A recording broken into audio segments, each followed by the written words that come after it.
Nongeye kuguha ikaze kuri Rewo TV Entertainment. Ni inkuru ikomeje kugenda ivugisha abanyarwanda benshi by'umwihariko muri sinema nyarwanda. Ni inkuru iri kuvuga yuko Inkindi Aisha yahakanye ibyo kujya gusambanira amafaranga mu mahanga, ndetse anasaba abakoresha imbuga nkoranyambaga kwivanamo imyumvire yo gufata buri mukobwa wese ugaragaye yasuye umujyi wa Dubai wo muri Leta Zunze Ubumwe z'Abarabu ko yaba yagiye kwigurisha.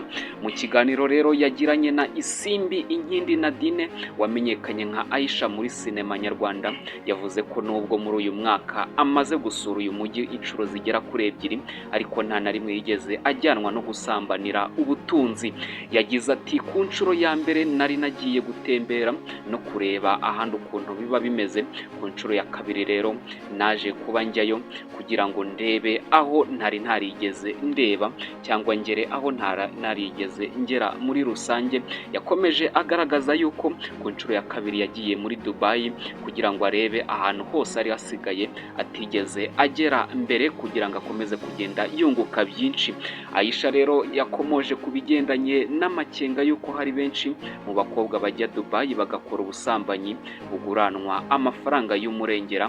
Aisha rero yirinze guca iteka kw'ibyo bikorwa bidahari, ariko yitsa cyane ku ngingo yuko ubwamamare bwe budashobora gutuma yakora ibyo bikorwa ntihagire umuntu n'umwe umubona.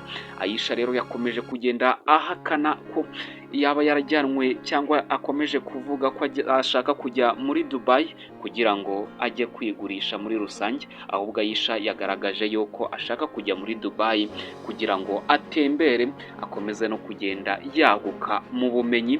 Ni inkuru rero yakomeje kugenda ivugisha abantu benshi, kandi bikaba ari cyangwa akaba ari inkuru ikomeje kugenda ivugisha abantu benshi.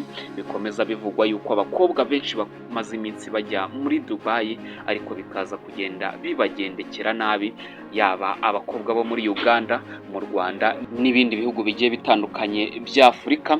Ni nyuma rero yuko Aisha yagaragaje yuko ashaka gusubira mu gihugu cya Saudi Arabia cyangwa muri Leta Zunze Ubumwe z'Abarabu, aho ashaka gusubira mu mujyi wa Dubai. Rero abanyarwanda benshi bakaba bakomeje kumushinja yuko yaba ajya mu bikorwa by'ubusambanyi, uko bigenda bivugwa yuko hari abakobwa bajya muri Dubai kugira ngo bibonere amafaranga, ariko Aisha yaje kubakuraho icyo kintu cyo kuvuga yuko yajyanwe n'ubusambanyi muri Dubai, ahubwo we akaba ashaka kugenda yiyungura ubumenyi muri rusange. Abanyarwanda rero benshi bari bamaze iminsi bavuga kuri iyi nkuru, ariko Aisha nawe yaje kubagira icyo atangaza.